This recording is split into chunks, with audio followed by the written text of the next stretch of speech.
U.S. military aircraft, Papa 8 Alpha. This is Chinese Yunshi Reef. China had sovereignty of the natural islands including Yunshi Reef and its adjacent waters. Leave immediately and keep far off so as to avoid any misunderstanding.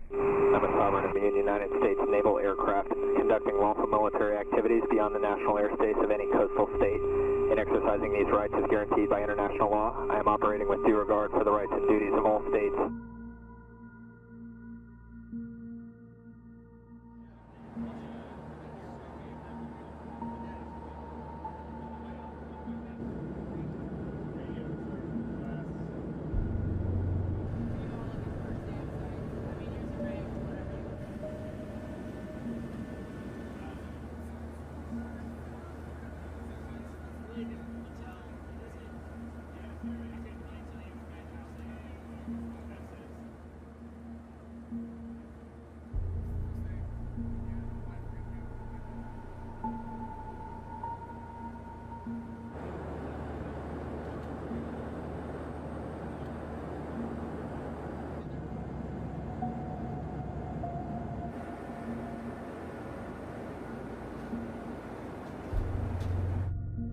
We got a very rare look, basically an exclusive for a U.S. news organization, on board this plane at China's controversial man-made islands in the South China Sea. It staked its claim in a huge body of water that other countries in the region, like Vietnam and the Philippines, have also claimed by just building these giant islands that have airstrips. They've got radar domes and towers and practically cities out in the middle of the sea, of 4- and 5-story high concrete buildings. I saw 4 of these man-made islands during our tour.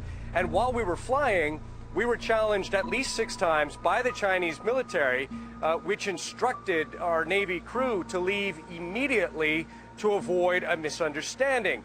At which point the Navy crew responded with a scripted answer arguing that this is international airspace and the Navy plane has a right to be there just like a plane from any other government or country in the world. That said, the planes were staying about 12 nautical miles from the perimeter of these man-made Chinese islands.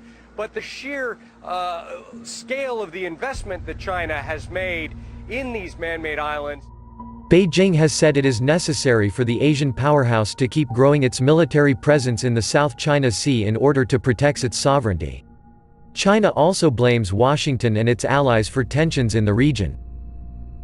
It says that the regular U.S. Navy patrols and flyovers of the South China Sea are efforts for the U.S. to provoke China, and therefore the country is justified in increasing its military presence.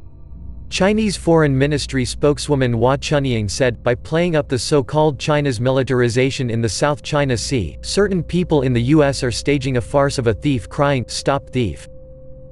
It is self-evident to a keener eye that who is militarizing the South China Sea. Parts of the South China Sea are claimed by Vietnam, the Philippines, Taiwan, Indonesia, Malaysia and Brunei. The sea spans 3.6 million square kilometers and Beijing's claims extend more than 1,000 kilometers from its southernmost province, which is almost the entirety of the waters. Admiral Philip Davidson said in April that China is already very firmly entrenched. He said, China is now capable of controlling the South China Sea in all scenarios short of war with the United States. In response, the U.S. has stepped up its military exercises as well as a way to show Washington's naval power.